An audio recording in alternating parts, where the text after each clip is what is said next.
Bem-vindos à nossa próxima palestra. Nosso próximo palestrante é o Dr. Gabriel Benevides. Dr. Gabriel é pediatra com residência em gastroenterologia, hepatologia e nutrologia pediátrica pelo Instituto da Criança da Faculdade de Medicina da Universidade de São Paulo. O estágio em gastroenterologia e hepatologia pediátrica no Cincinnati Children's Hospital Medical Center. Atualmente, ele atua como médico gastroenterologista e hepatologista pediátrico no Hospital da Luz, Hospital Israelita Albert Einstein e Sírio-Libanês, e é coordenador da gastroenterologia e hepatologia pediátrica do Hospital Samaritano.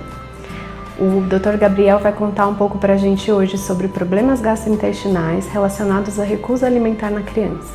É um grande prazer tê-lo aqui com a gente. Eu espero que vocês aproveitem muito essa aula. Eu acho que vai dar esclarecimentos muito importantes para famílias e outros profissionais acerca dessas dificuldades.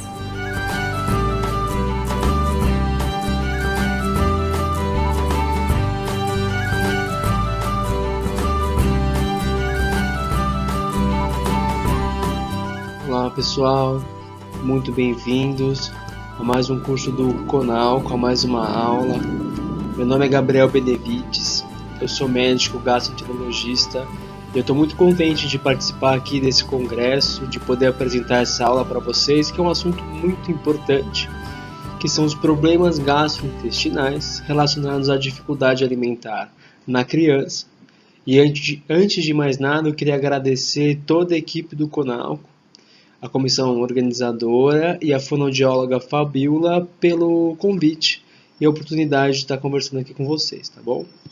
Então, meu nome é Gabriel Benevides, eu sou médico gastroenterologista, trabalho em vários hospitais de São Paulo, tenho pesquisa também na área de gastro, e é importante eu falar aqui que esse é o meu próximo slide, que eu não tenho nenhum conflito de interesse com nenhuma indústria farmacêutica, tá bom? Não recebo favor por nenhuma indústria, nem nada, muito bem.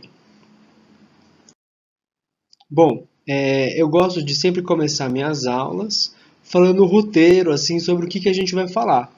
E esse é o roteiro da aula de hoje. Então, a gente vai definir bem dificuldade alimentar e suas outras definições, como doença orgânica, falar sobre a frequência disso na população, que é a epidemiologia, falar sobre o raciocínio de uma situação na dificuldade alimentar e como que o médico pensa frente ao quadro de uma criança com dificuldade alimentar, sinais de alerta para doenças orgânicas, e é interessante também que a gente vai falar sinais de causas não orgânicas, né? Então, sinais que a criança tem ou que a família desenvolve que não sugerem causa orgânica, que isso é importante a gente conversar. E lá no final, no meio da aula, a gente vai falar das doenças orgânicas gastrointestinais propriamente dita, que vamos conversar sobre refluxo, esofagite e gastrite, alergia alimentar e constipação e gastroparesia também. Muito bem. Muito bem. Quando a gente fala das definições, elas são muito importantes para deixar tudo muito bem claro e saber do que a gente está falando, tá? A primeira definição que eu quero trazer para vocês é a definição de dificuldade alimentar. Então, antes de mais nada, existem várias definições de dificuldade alimentar na literatura médica, na literatura fonoaudiológica, mas a definição assim, mais benquista assim, no meio científico é qualquer impacto que a criança tenha na sua alimentação habitual. De modo que a gente fala que se os pais trazem isso com uma queixa na consulta, isso já é uma dificuldade alimentar, tá bom? Então é uma coisa que os pais trazem na consulta ou que o médico mesmo através de umas perguntas pode saber se a criança pode ter alguma dificuldade alimentar ou não. Então primeiro que dificuldade alimentar é um termo bem genérico, tá certo? Descendo na nossa definição, outra definição importante é a definição de desordem alimentar, que é uma criança que tem a dificuldade alimentar, só que ela é grave, ela tem alguma repercussão, que pode ser uma repercussão orgânica. Então vamos supor uma criança que por causa da dificuldade alimentar não ganha peso, isso é uma repercussão orgânica, é uma desordem alimentar, ou uma repercussão emocional, a criança ansiosa, deprimida, ou repercussão nutricional, então a criança tem uma seletividade alimentar, por exemplo, que não come um respectivo nutriente, e isso vai dar uma repercussão nutricional. Quando se tem uma dessas repercussões, orgânica, nutricional ou emocional, aí, além de chamar uma dificuldade alimentar, é também uma desordem alimentar. E uma outra definição, que é diferente dessa que a gente está falando, é doença orgânica. Então, a doença orgânica quer dizer que a criança tem realmente uma patologia, tem uma doença acontecendo. Então, vamos supor, ela tem um refluxo, uma alergia alimentar, tem uma malformação, nasceu com uma malformação da via do esôfago, da via faríngea que a gente usa para engolir e mastigar os alimentos, né, da boca. Então, a doença orgânica é alguma coisa mais palpável fisicamente que esteja lá acontecendo, como refluxo ou uma gastrite, ou até a alergia propriamente dita, como eu falei, tá? Não necessariamente todas essas doenças orgânicas vão evoluir com uma desordem alimentar ou uma dificuldade. Então, a maioria das crianças que tem refluxo não tem uma dificuldade alimentar, né? Então, saber que nem toda doença orgânica vai se apresentar como uma dificuldade alimentar e nem toda dificuldade alimentar também é uma doença orgânica, e isso que a gente vai falar um pouquinho aqui. E para terminar, é muito importante a gente falar também das comorbidades. O que é isso? É uma criança que tem uma dificuldade alimentar ou uma desordem alimentar, mas também tem uma doença orgânica, e essa doença orgânica não necessariamente está levando a essa dificuldade alimentar. A doença orgânica não é a causa da dificuldade alimentar. Isso acontece muito com refluxo também. Então a gente vê que a criança tem refluxo e tem uma dificuldade alimentar, a gente trata o refluxo, melhora o refluxo, e a dificuldade alimentar não resolve. Então é uma coisa que estava acontecendo em paralelo com as outras, né? E é interessante falar que dos estudos que já fizeram, né, para avaliar a quantidade de casos com comorbidade e dificuldade alimentar, viram que em torno de 18 a 35% dos casos com dificuldade alimentar tinham alguma comorbidade orgânica que não necessariamente era a causa dessa dificuldade alimentar, tá bom? Muito bem. Agora, falando um pouquinho da epidemiologia, da frequência dessas definições que a gente falou na população, tem dois trabalhos muito importantes que eu quero falar assim para vocês. Então, esse é um grande trabalho, né, do Kessner, que foi publicado na maior revista de pediatria no mundo, que chama Pediatrics, é uma revista americana, em que ele pegou várias crianças de um ambulatório de crianças rígidas e viu dessas todas as crianças quantas tinham dificuldade alimentar. Então ele fez esse gráfico de pirâmide, que ele viu que 25% das crianças tinham algum problema com a alimentação. Desses, acima desse branco aí, a gente vê esse triângulozinho um pouquinho mais cinza, uma parte das queixas dos pais, na verdade, era um erro de percepção.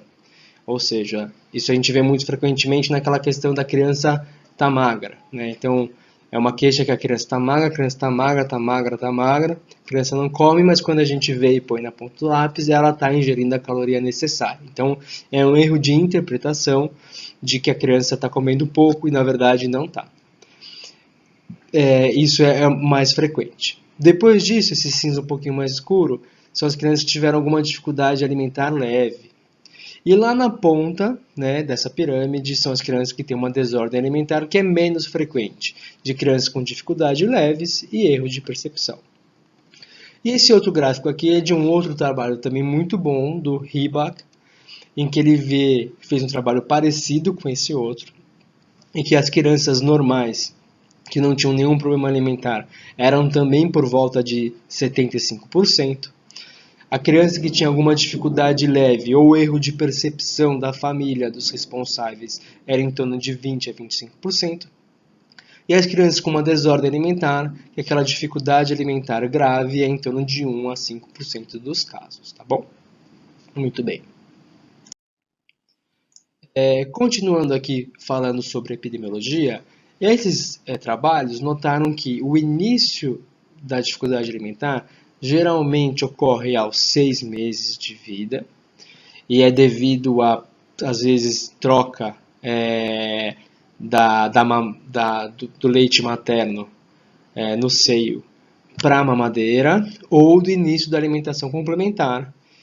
E tende a melhorar esse quadro até aos 4 anos, mais ou menos. Foi isso que eles viram no geralzão desses trabalhos, né? E tem 2 fatores de riscos muito importantes, né, para dificuldade alimentar. Ou seja, se a criança tem isso, ela tem mais chance de ter dificuldade alimentar. Então eles viram que as crianças prematuras, que é essa incubadora aí que eu coloquei do lado, bonitinha, tem 30% de chance de todas as crianças prematuras, tem 30% de chance de ter dificuldade alimentar. Já é mais do que as outras crianças normais, assim, que não são prematuras, que a gente viu que é 25%. E as crianças que têm essa sigla aí que chama ECNE, que é encefalopatia crônica não evolutiva, que é também chamado de popularmente de paralisia cerebral, né? Então elas podem necessitar de cadeira de roda ou não, né? A gente tem vários graus de paralisia cerebral, mas nessas crianças elas têm 80% de chance de ter qualquer grau de dificuldade alimentar. Então essas crianças com paralisia cerebral é um fator de risco bem maior mesmo em comparação com a população geral. E quando a gente está no consultório, frente a uma criança, em uma família que relata que está com dificuldade alimentar, o médico tem um fluxograma, que foram esses autores que eu estou conversando e mostrando para vocês que proporam para a gente entender se essa dificuldade alimentar pode ser uma doença orgânica. Eu gosto de mostrar isso para vocês pensarem e verem como o médico raciocina um pouco na consulta, né? Então, eu vou só transformar esse fluxograma aqui de um jeito mais bonito para a gente conversar. Então, os pais vêm com uma queixa, né, preocupados em relação a esse caso, ou a gente nota um comportamento alimentar aberrante, ou uma alimentação inapropriada. Aí o médico vai abrir mão, né, das nossas armas investigativas, que é através da história, conversando com a família, vendo todo o inquérito alimentar, a relação com a alimentação, um exame físico da criança detalhado, toda a região oral, região de deglutição, e antropometria, que nada mais é do que pesar e medir, colocar na curva e ver se a criança está bem medida, né, e bem nutrida. Vendo isso, a gente tenta notar se aquele discurso, aquela conversa com os pais ou aquela criança, examinando ela, se ela tem algum sinal de alarme, né?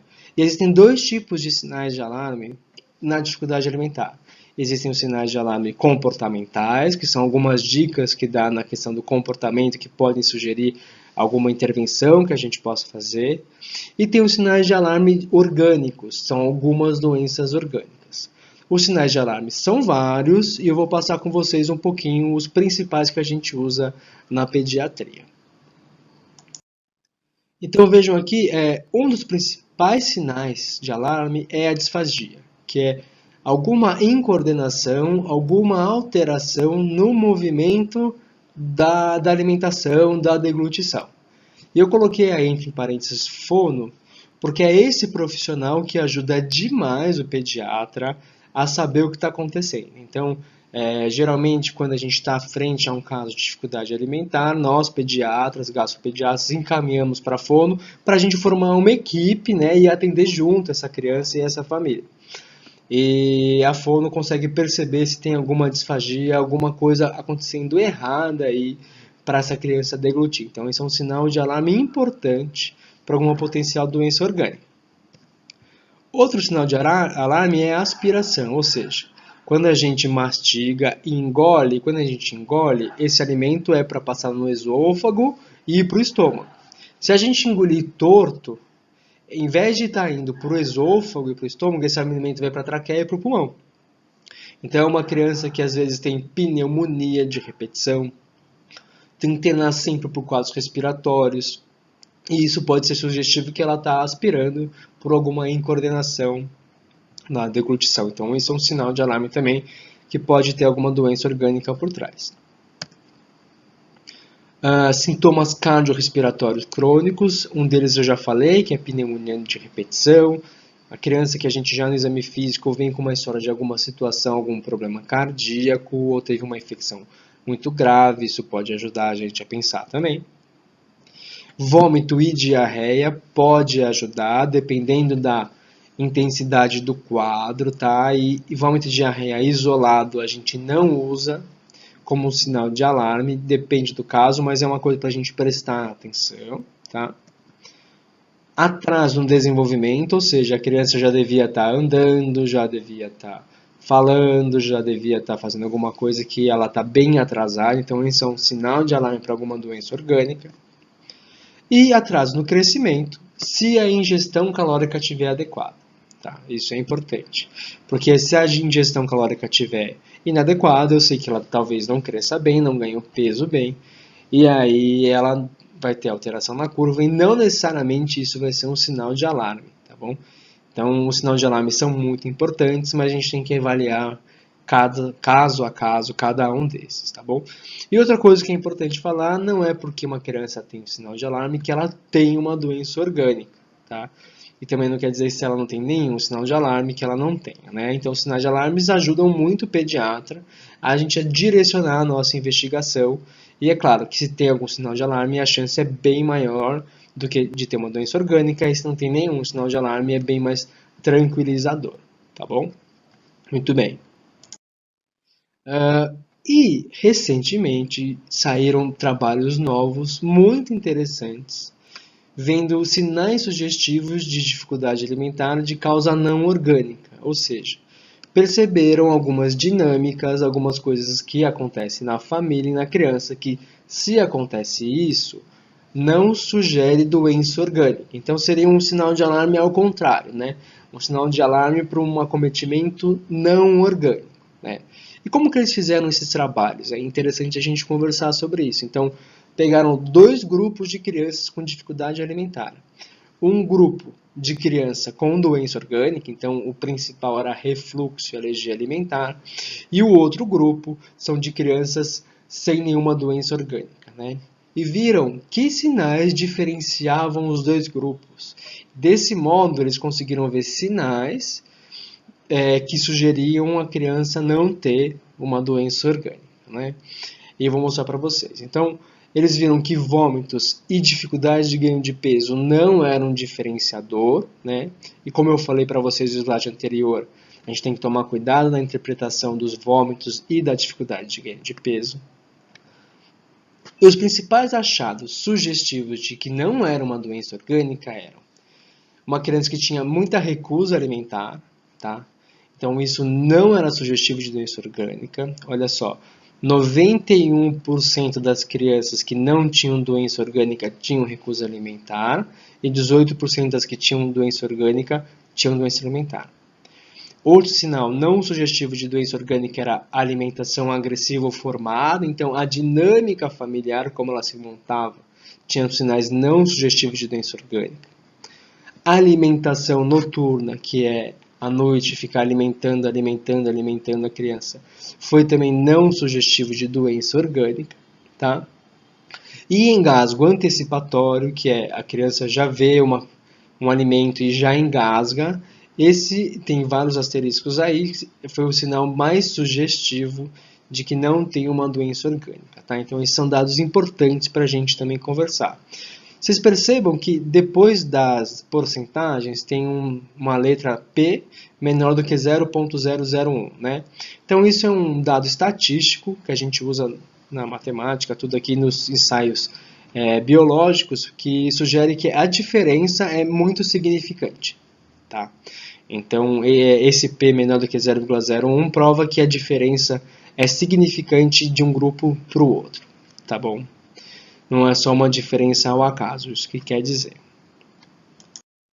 Muito bem, então já falamos aqui das principais sinais que sugerem ou não sugerem uma doença orgânica e vamos falar propriamente dito das doenças gastrointestinais que levam a uma dificuldade alimentar, tá? Existem várias doenças que levam à dificuldade alimentar. Não só gastrointestinais, tem doenças neurológicas, anomalias estruturais de formação, problemas cardiorrespiratórios, doenças metabólicas, mas nessa aula eu vou reter somente e vamos conversar apenas das doenças gastrointestinais, Não vai ser meu objetivo falar das outras, que é muito mais específico. São importantes também, mas são mais específicos e infrequentes, né? As principais doenças orgânicas que levam à dificuldade alimentar são gastrointestinais. E diria que as principais são alergia alimentar, doença do refluxo gastroesofágico e constipação. E é basicamente delas que a gente vai falar. Então, das principais doenças gastrointestinais que levam à dificuldade alimentar são doença do refluxo gastroesofágico. E quando eu falar disso, vou falar também de esofagite e gastrite. E notem aí que eu já coloquei aí a sigla da doença do refluxo gastroesofágico, que é DRGE. Alergia alimentar. Constipação. Constipação é o nome técnico que a gente dá hoje para intestino preso, para dificuldade de evacuar, tá? Então o nome técnico agora é constipação. E gastroparesia, que é dificuldade de esvaziar o estômago, que é bem menos frequente do que todas essas outras causas aí. Muito bem. Começando então sobre doença do refluxo gastroesofágico. Então, vamos conversar um pouco sobre o que é refluxo, né? Vamos dar um zoom nessa imagem aqui e eu vou fazer umas apontagens aqui no slide para vocês entenderem um pouquinho o que a gente está conversando, né? Então, olha só. Quando a gente come um alimento, o alimento entra aqui pela boca, a gente engole ele desce pelo esôfago, que é esse caninho aí, e ele chega no estômago. Quando o alimento chega no estômago, ele começa a ser quebrado, fermentado e gera gás. E para o estômago não explodir, porque ele está cheio de gás, existe uma musculatura entre o estômago e o esôfago que faz alguns relaxamentos transitórios para sair um pouquinho de gás e o estômago não explodir. Tá? Tanto que depois de se alimentar a gente fica com aquela vontade de fazer uma eructação, né? Que é o termo coloquial que é arrotar. Então, quando o alimento sai do estômago e entra no esôfago, a gente chama isso de refluxo, tá bom? Uma informação importante que eu tenho que dar para vocês é que refluxo é extremamente comum e todo mundo tem refluxo várias vezes por dia, principalmente depois de se alimentar. Então, depois que você come qualquer coisa, você vai ter um pouquinho de refluxo daquele alimento. Só que na maioria das vezes a gente nem sente, tá? O principal momento que a gente tem refluxo é pós-alimentar, principalmente depois do almoço, que é quando a gente come mais. E você, provavelmente, num domingão, que come uma feijoada e deitou logo depois da feijoada, você se sentiu conversando com aquela feijoada, é porque a gente encheu o nosso estômago e ficou voltando mesmo muito alimento, né? Então, sempre que volta alimento do estômago para o esôfago, a gente chama de refluxo, tá bom? Quando o alimento sai do estômago, vai para o esôfago e faz um refluxo tão grande que sai pela boca, aí a gente chama de regurgitação. E quem tem muita regurgitação é bebê, né? Então, o bebê tem muita regurgitação. O que é regurgitação, para ficar bem claro? De repente, a gente está conversando aqui, eu estou falando com vocês e volta, né? Então, esse susto que de repente volta é a regurgitação. Então, o bebê mama lá no peito, às vezes durante a mamada ou logo depois ele regurgita, né? Então, eu gosto de falar que pais sempre vão ter o ombro azedo, né? Porque eles pegam a criança que estava mamando, põe aqui no ombro e a criança vai regurgitar e não tem como, né? Regurgitação é diferente de vômito, né? Então a regurgitação é um susto, é aquele de repente, e o vômito é quando a criança faz realmente força abdominal e se contorce inteira e aí vomita, né? Então o vômito tem o contorcionismo e a regurgitação não, é apenas um susto, tá?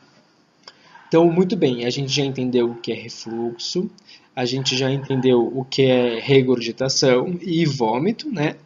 E uma definição importante que a gente tem que falar é esofagite, né? Então, tem sido muito falado sobre esofagite. E esofagite não é um diagnóstico que a gente consegue fazer pelo exame físico ou pela história, pelas dores que a criança está sentindo, por exemplo. Esofagite é um diagnóstico endoscópico. Tem que fazer uma endoscopia e ver lá que no esôfago está vermelhinho, está machucado. E gastrite é a mesma coisa, é um diagnóstico endoscópico. Vai lá, né, na endoscopia, vê o estômago está vermelho, está machucado, está inflamado, tá? Mas assim, para o contexto da doença do refluxo gastroesofágico, tá, de modo geral, a criança com doença do refluxo, ela pode ter esofagite, ela pode ter gastrite, mas como a gente vai fazer o tratamento para todas essas coisas da mesma forma, não necessariamente a gente tem que fazer uma endoscopia para toda criança que tem suspeita de doença do refluxo, né? E isso é ótimo, porque se a gente fosse ter que fazer endoscopia para todas essas crianças, a gente estava roubado, né? Ia fazer endoscopia em todo mundo. Então isso não serve. Só em casos refratários que não estão evoluindo bem é que a gente abre mão da endoscopia e para ver se tem algum grau de esofagite e gastrite. Mas de modo geral, quando eu falo de doença do refluxo gastroesofágico, a gente está falando praticamente, tá bom? De modo geral, de todas elas, tá? Muito bem. E esse aqui é um videozinho, um GIF bem legal, né? Que mostra a ocorrência de um refluxo. Então, olha só. Tem um alimento descendo, ele chega no estômago, o estômago fermenta tudo o alimento, ele contrai, e aí esse líquido dentro do estômago volta um pouquinho, né? Abre esse esfíncter aí esofágico inferior, que é essa musculatura que eu falei para vocês, e volta um pouquinho de suco gástrico e a própria alimentação e dá essa ocorrência do refluxo, né? Por que o refluxo, e é importante falar, é tão mais frequente nas crianças em comparação com adolescentes e adultos, né? Então, foram por vários motivos. O primeiro é que o esôfago da criança, do adulto é super comprido, da criança é muito mais curto, então é muito mais fácil de voltar. Além disso, toda a musculatura da criança é mais frouxa. Então, aquela musculatura que devia estar segurando o refluxo de não acontecer muito, que é o esfíncter esofágico inferior, está mais frouxo, está mais entreaberto, então, e volta mais. Outra coisa importante é que o bebê ele mama só líquido, né? Só leite. Então o leite ele volta muito mais, não tem a gravidade ajudando a ficar lá embaixo. O bebê também fica muito mais tempo deitado. E a gente deita bebê aí como nessa foto, aperta a barriga, troca a fralda e tudo isso leva a aumento da pressão e não tem estômago que aguente, vai voltar, tá? Então, quanto menor a criança, tá? Mais refluxo que ela vai ter. E eu estou falando refluxo de modo geral. Não necessariamente vai ser uma doença do refluxo, tá bom? Então, é muito importante quando a gente está pensando em refluxo, separar um refluxo fisiológico, que não é doença, por exemplo, esse aí do menininho que eu dei exemplo de vocês, né, que deixa o ombro do pai azedo, isso vai acontecer, paciência, né, criança tem isso, de uma doença do refluxo propriamente dito, que é esse GIF aí que eu acho muito engraçado, né, da criança super tendo refluxo, sofrendo, né? Talvez seja até um vômito isso, tá bom? Esse GIF é mais uma piada, tá? Mais para a gente chamar a atenção do que necessariamente é uma doença do refluxo gastroesofágico isso. Então, uma coisa importante para falar para vocês é que a quantidade de regurgitação, se é um pouquinho só, sujou um pouquinho ou muito, não é diagnóstico de doença, tá bom? Eu vou mostrar o outro slide, é que no refluxo sugere doença. Então vamos lá. Ó. Então primeiro, o refluxo em criança ocorre em 2/3 das crianças rígidas, tem um pico de incidência aos 4 meses, em que 50% das crianças vão ter refluxo, e cai para 5 a 10% com 12 meses. Então, praticamente 2/3 das crianças rígidas vão ter refluxo, sendo que o pico vai ser por volta dos 4 meses e vai diminuindo a sua incidência até com os 12 meses, 5 a 10% delas vão ainda ter refluxo. E como que a gente diferencia esse refluxo, que é uma doença tão comum, da doença do refluxo gastroesofágico, né? Então, se a criança tem, por exemplo, recusa alimentar, que entra na nossa área, provavelmente esse refluxo está tendo tanto, ou é de tanta intensidade que está levando a recusa alimentar. ou vômitos recorrentes, ou baixo ganho de peso, ou criança que está muito irritada. E esse muito irritada a gente tem que tomar muito cuidado, né? Que irritabilidade em criança pode ser de várias causas. Ou sintomas respiratórios recorrentes associados à alimentação, né? E tomar muito cuidado também com esses sintomas respiratórios, porque uma criança rígida vai ter por volta de 6 a 8 resfriados no ano, né? Então, não necessariamente esses episódios são devido ao refluxo, às vezes é coincidência, tem que tomar cuidado com isso. Ou uma criança, por exemplo, com suspeita de refluxo e disfagia, ou vômitos com sangue. Ou na criança mais velha, então vamos pensar no pré-escolar, 4 anos, ou na criança escolar, 7, 8 anos, né? Vômitos com sangue, ou dor abdominal, porque a criança pequenininha não fala que tem dor abdominal, a mais velha já fala. Ou anorexia, não quer comer, porque se sabe, se come, vai ter refluxo. Ou pirose, isso a gente vê mais no adolescente, né, que ele reclama da queimação, propriamente dita, aquela queimação gástrica. Ou epigastralgia, que é aquela sensação de queimação na boca do estômago, aqui em cima no abdômen.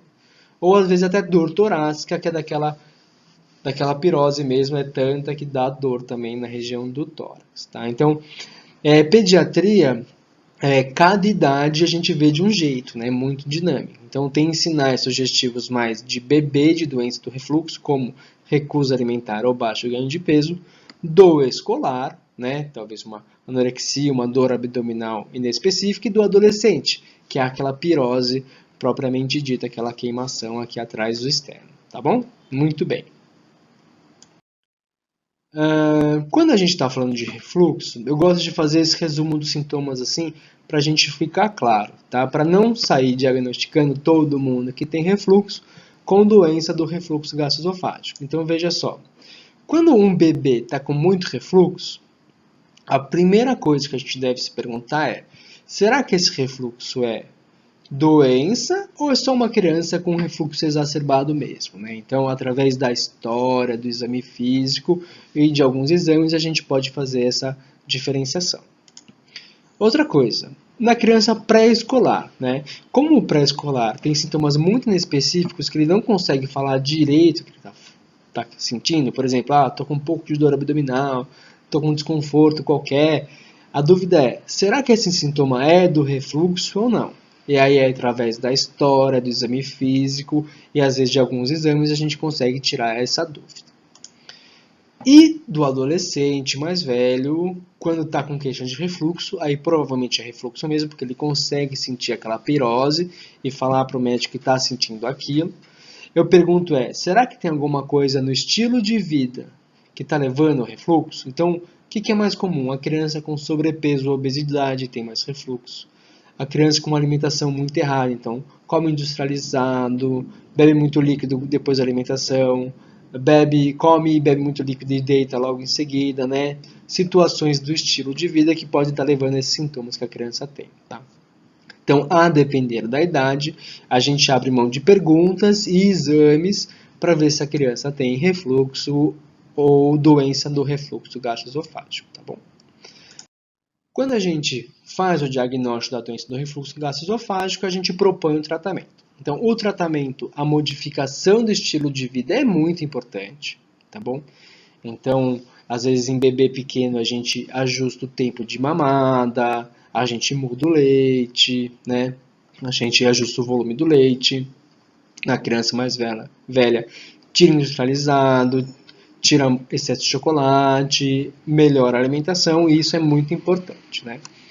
Junto com a modificação do estilo de vida, a gente faz uso de algumas medicações, sendo que as medicações mais usadas são a ranitidina, tá? E o omeprazol. Então, tem um consenso americano e tem um consenso europeu, que falam que essas são as medicações que devem ser usadas para uma doença do refluxo gastroesofágico, tá bom? Outra medicação que também está no consenso é, por exemplo, o hidróxido de magnésio ou o hidróxido de alumínio, tá? Que são antiácidos. Então, essas são as principais medicações usadas em qualquer idade, isso é importante falar, desde o bebê até o adolescente, mas é claro, numa dose específica para tratamento do refluxo, tá? E é muito importante quando a gente trata e a gente faz a modificação do estilo de vida, um retorno precoce em até 4 a 8 semanas para a gente saber como está indo, né? E para ver se é refluxo mesmo, né? É muito falado que se o refluxo não está melhorando, ou aquela queixa não está melhorando com modificação do estilo de vida e com tratamento adequado, provavelmente aquilo não é refluxo. Por isso que eu gosto de falar, quando a gente institui um tratamento para refluxo, a gente também está fazendo um exame em casa. Já que com o tratamento, com a modificação do estilo de vida, se não melhora, provavelmente não é refluxo, a gente tem que pensar que talvez possa ser outra coisa.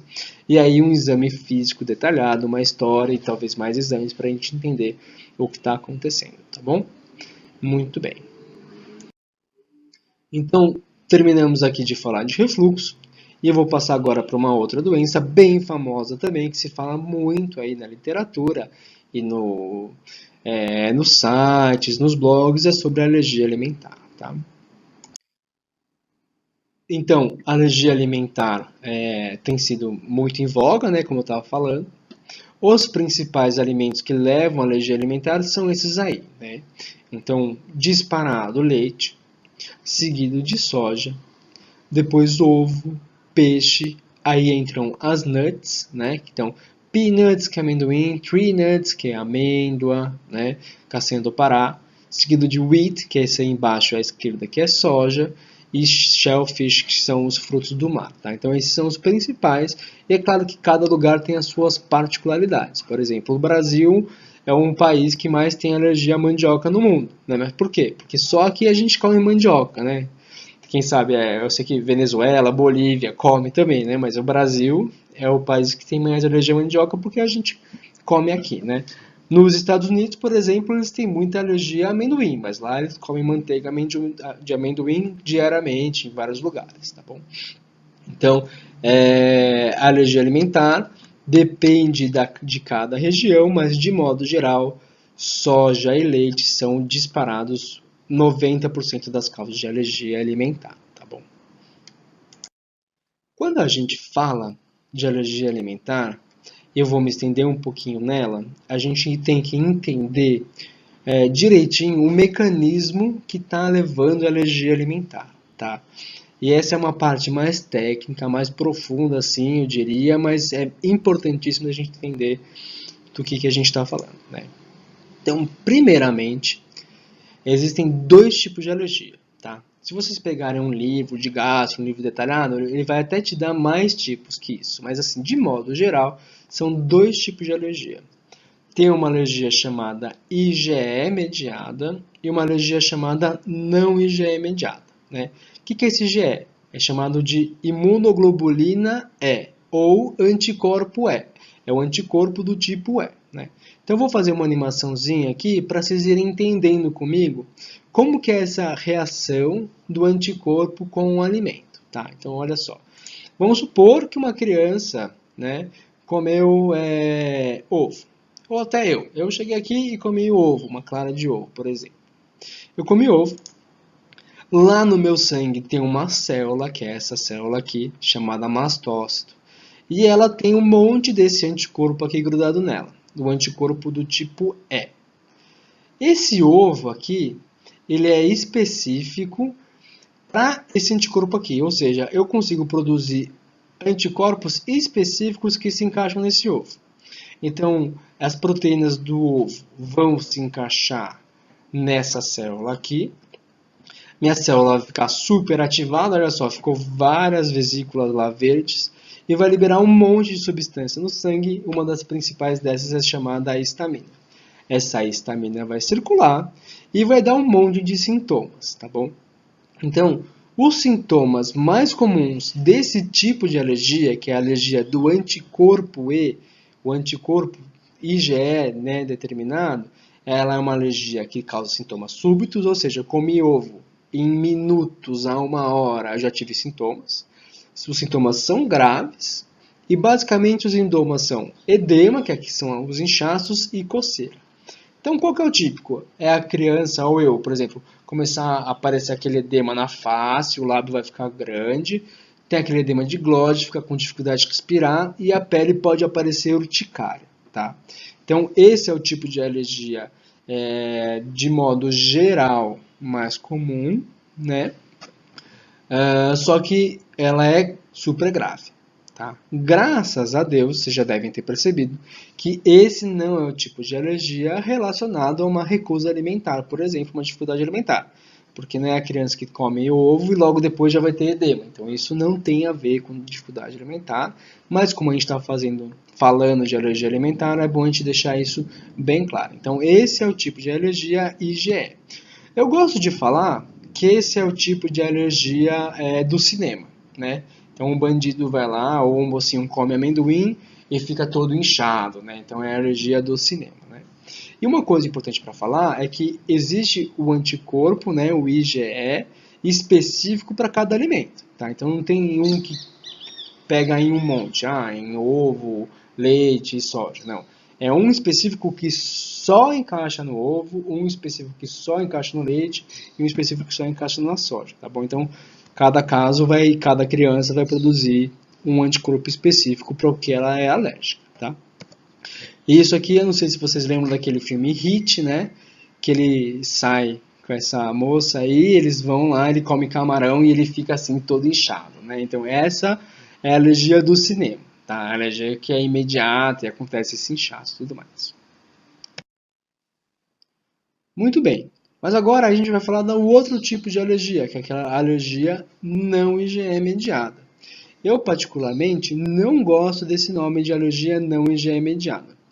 Eu prefiro chamar de alergia celular, que o problema aqui são as células que não gostam daquele alimento, né? Então, eu vou mostrar para vocês num desenho aqui o que eu estou falando.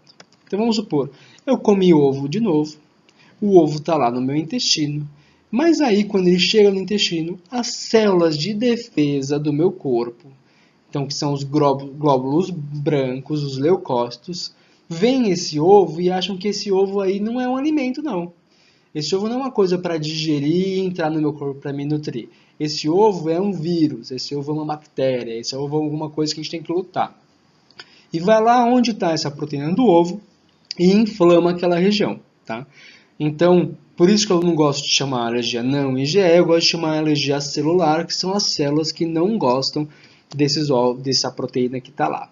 E como ela inflama onde está essa proteína, os sintomas da alergia celular são mais sintomas gastrointestinais, né?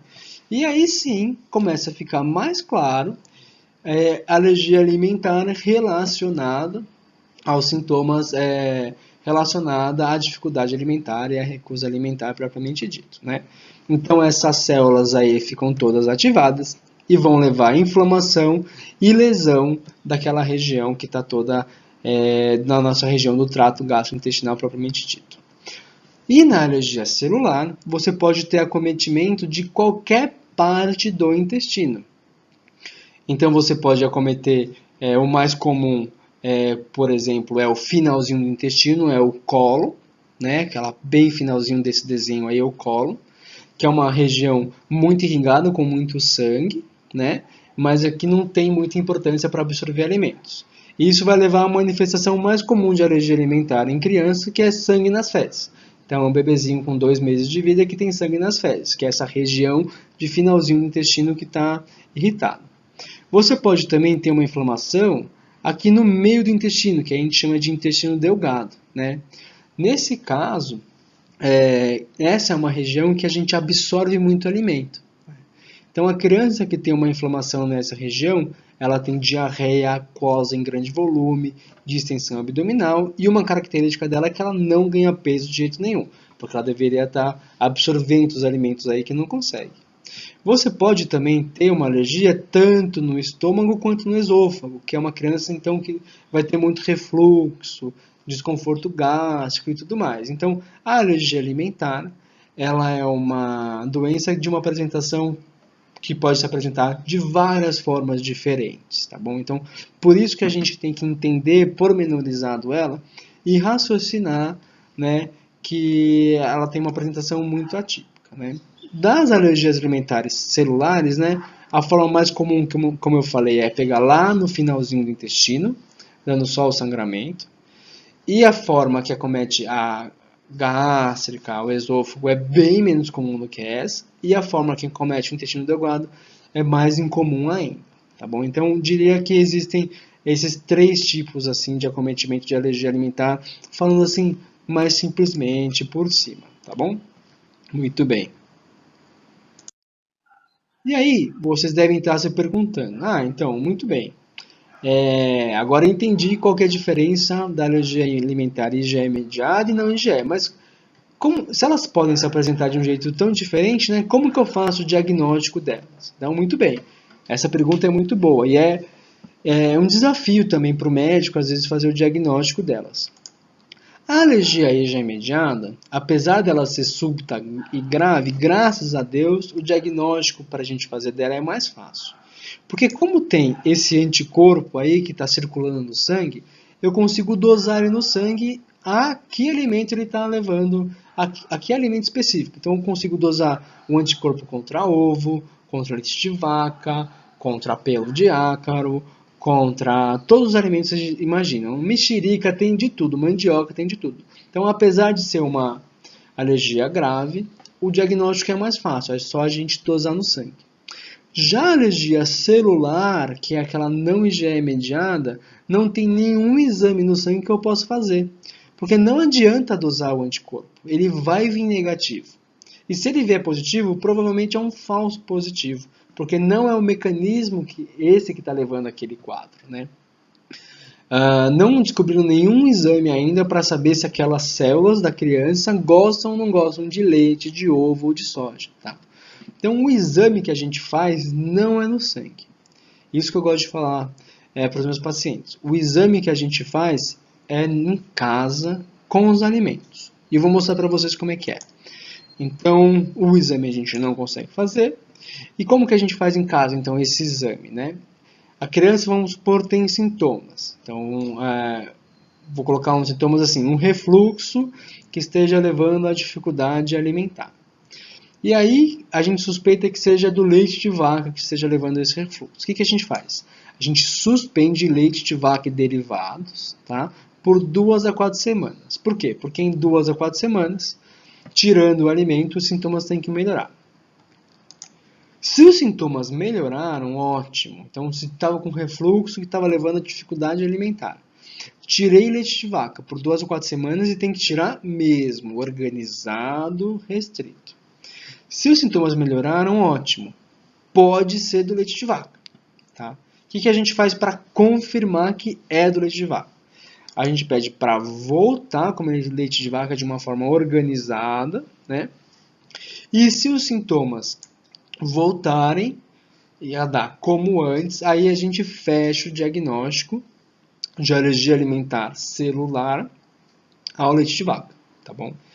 Então, essa questão de restrição e provocação tem que ser feita com muito cuidado e uma coisa depois da outra. A gente não pode fazer um monte de alimento de cada vez, a gente tem que provocar um de cada vez, observar os sintomas, porque a alergia alimentar é uma coisa muito séria.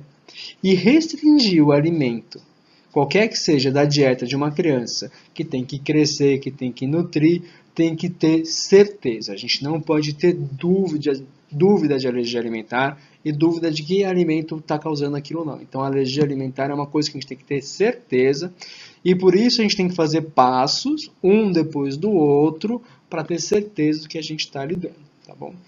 Então, a IgE a gente dosa o anticorpo e a não IgE a gente faz o teste da restrição e da provocação, tá bom? Muito bem. O tratamento é simples, é restrição alimentar, né? Então, isso parece simples, mas tem umas pormenoridades. Então, o mais comum é a leite de vaca. Então, tem que tirar o leite propriamente dito, tirar o derivado, tirar os traços e evitar uma contaminação grosseira, né?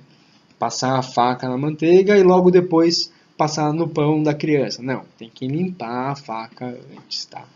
Então, a restrição alimentar ela é simples, mas com a ajuda de uma nutricionista, né, de uma equipe médica, a gente consegue nutrir bem essa criança e ela consegue crescer bem, desenvolver com essa restrição alimentar. E é importante falar que em crianças a alergia alimentar, na maioria dos casos, não é para sempre. A cada 6 meses, 1 ano, a gente volta a testar aquele alimento na dieta da criança e ela tem grandes chances de já ser tolerante àquele alimento, por exemplo, leite.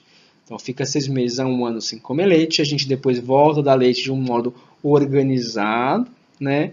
Uma provocação organizada, e a maioria dos pacientes já se tornam tolerantes e vão comer leite pro resto da vida sem mais ter aquele sintoma que o leite causava, tá? Então essa é uma coisa bem interessante da alergia alimentar. Muito bem. Agora eu vou dar uma pinceladinha rapidinho em constipação, que é intestino preso. Vejam só, então a constipação e a relação sua com a alimentação e com a dificuldade alimentar, né? Então, quando a gente faz o cocô, né, e está formando um bolo fecal, ele vem formando aqui no intestino grosso e ele fica parado aqui no final do intestino guardado. E quando a gente quer evacuar, a gente vai evacuar ele, né? Vamos supor uma criança que tem dificuldade para evacuar e retém muitas fezes aqui dentro e fezes endurecidas, né? Qual que é a relação disso com não comer, né? Então, primeiro, se tem muitas fezes lá e fezes endurecidas, a criança vai ficar irritada, né? E vai ter uma dor abdominal crônica, provavelmente. Isso já é suficiente para mudar a relação que a criança tem com tudo, porque ela já vai ficar mais estressada e ansiosa, né? Já que vai ter dor sempre.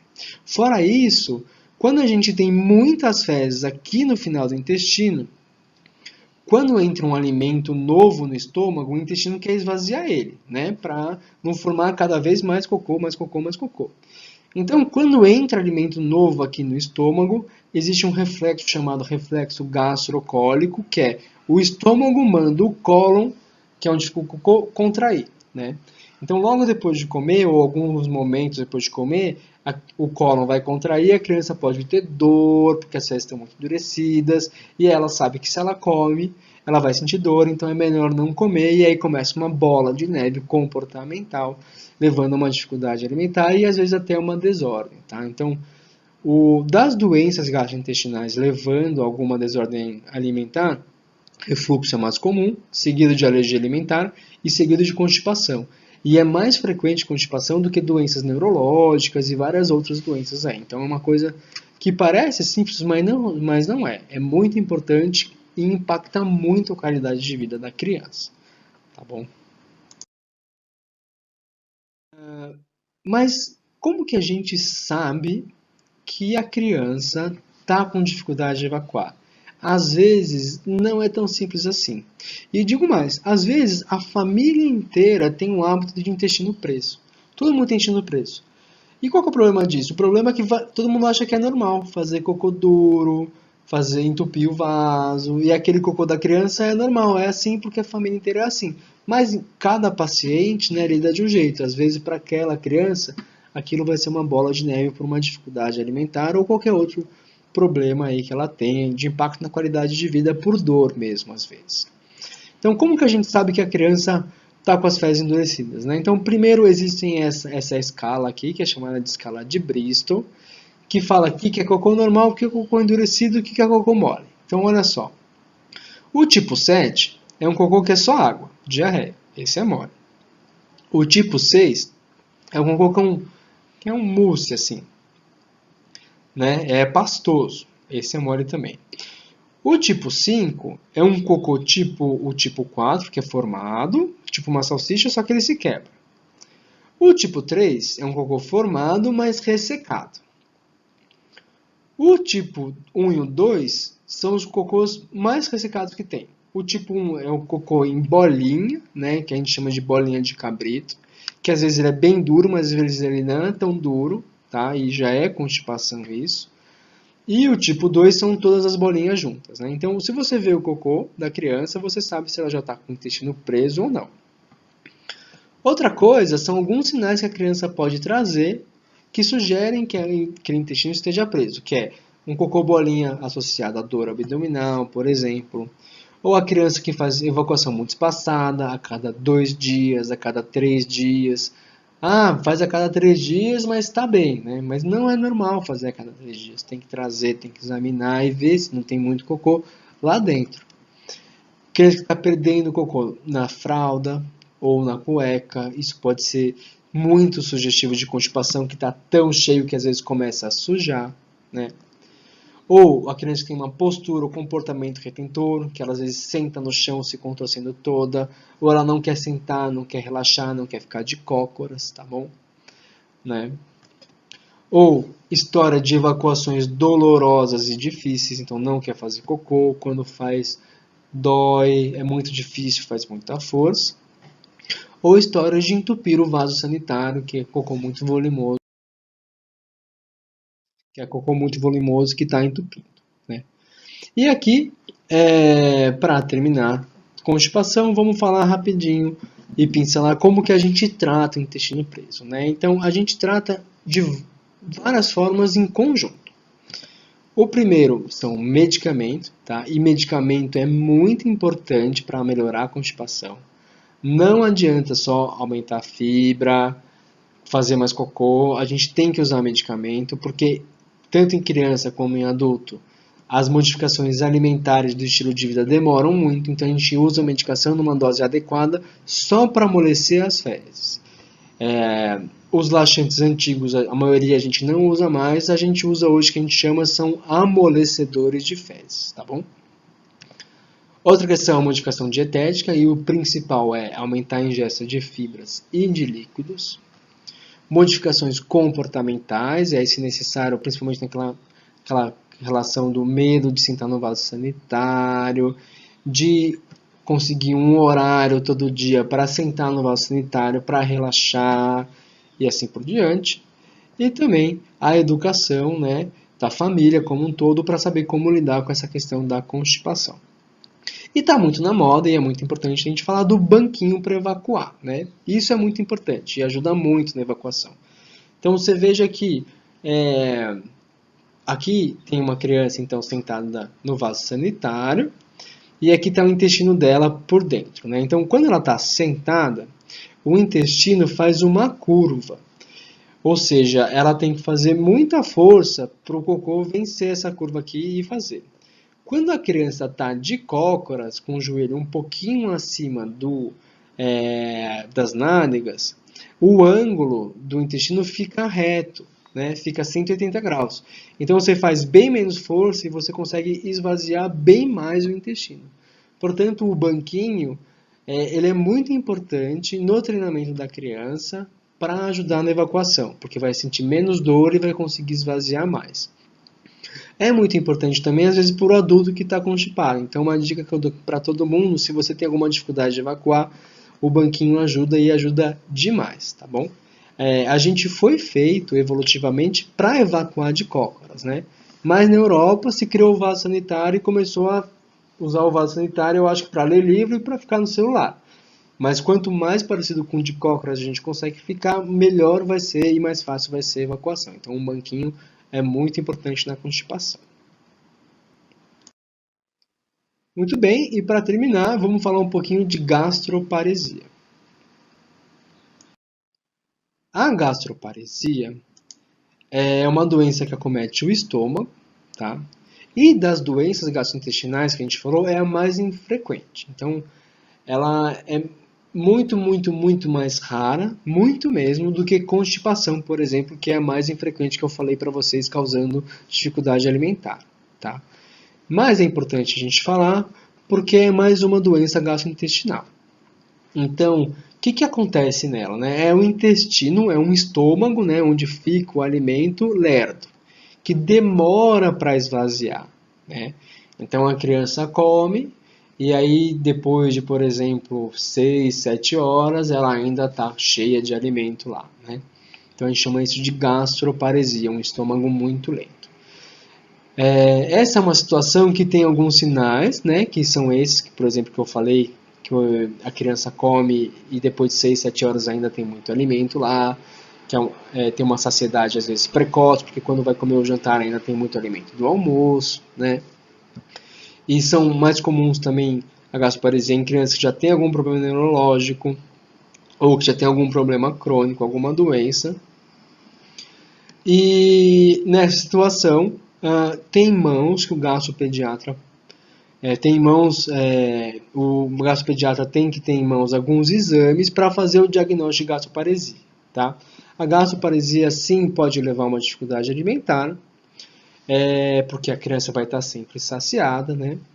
E fazendo o diagnóstico, tem alguns tratamentos, tanto medicamentosos quanto comportamentais, que a gente pode fazer para melhorar esse estômago que está mais lento, né? Medicamentoso são várias medicações que a gente pode usar, e comportamental às vezes é diminuir o tempo de comida, comer mais vezes durante o dia em menor quantidade, né? E a gastroparesia, dependendo da causa, né? Mas se a criança for rígida, estiver bem, ela vai melhorar assim com a evolução dela, com o crescimento, tá bom? Então, gastroparesia foi essa apenas pincelada para a gente pensar que tem mais uma das causas aí gastrointestinais para levar à dificuldade alimentar.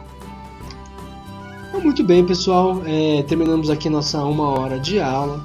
Eu espero que tenha sido produtivo. Aqui está o meu site. Qualquer dúvida, vocês podem me mandar mensagem, fico à disposição para poder ajudar vocês, e espero que todo mundo tenha aproveitado, viu? Desejo a todos um ótimo congresso.